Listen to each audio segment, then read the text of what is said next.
Doctor साहब, क्या hernia का देसी इलाज खतरनाक है और क्या रोबोटिक सर्जरी ज़्यादा महफूज है? अच्छा, हर्निया की बहुत बड़ी मिथ है और क्योंकि इल्म ना होने की वजह से उस पे टोटके चलते हैं। कोई देसी दवाइयाँ खा रहा है, कोई पुड़ियाँ ले रहा है, कोई होम्योपैथी के कतरे पी रहा है, कोई दम करा रहे होते हैं लोग। इसका तो मेडिकल ट्रीटमेंट भी नहीं है, एलोपैथी में भी कोई ट्रीटमेंट नहीं है। देसी इलाज कहाँ से हो जाना है? Basically it's a mechanical defect. आपकी बॉडी के अंदर कुछ वीक एरिया होते हैं जहाँ से खून की नालियाँ पास कर रही होती है। फॉर एग्जाम्पल, ये जो जहाँ आप थाई है और पेट का जंक्शन है, इसको ग्रॉइन कहते हैं। तो मेल में कॉमन हर्निया ये है कि वहाँ पे एक डीप रिंग होता है पेट की दीवार के अंदर, जिसके थ्रू खून की नालियां और वैस एंड वेसल्स टेस्टिकल्स को आती हैं। तो वो उतना ही सुराख होता है स्मॉल, जिसमें से वो चीज़ें फिट होकर गुजरती हैं। तो जब ये एरिया बढ़ जाता है, रिंग लूज हो जाता है, तो उसमें आंत भी स्लिप हो जाती है। तो जब रिंग लूज होगा, वो अपर्चर बड़ा होगा, सुराख बड़ा होगा, तो कोई पेट का कोई भी आर्गन स्लिप हो सकता है। छोटी आंत, बड़ी आंत, मसाना,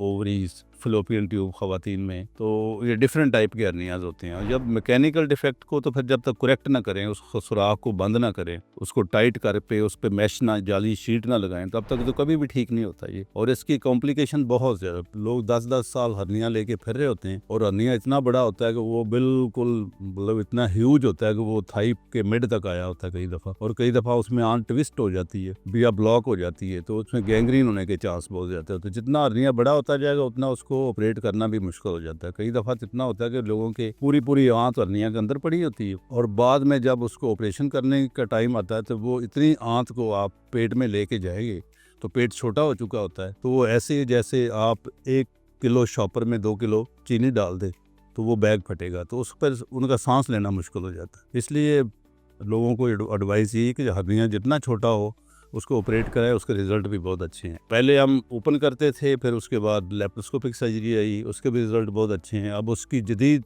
टेक्निक है रोबोटिक सर्जरी, जिसमें मरीज़ को बिल्कुल पता नहीं चलता मेरा ऑपरेशन कहाँ से हुआ है, और वो 5-6 घंटे बाद घर चला जाता है।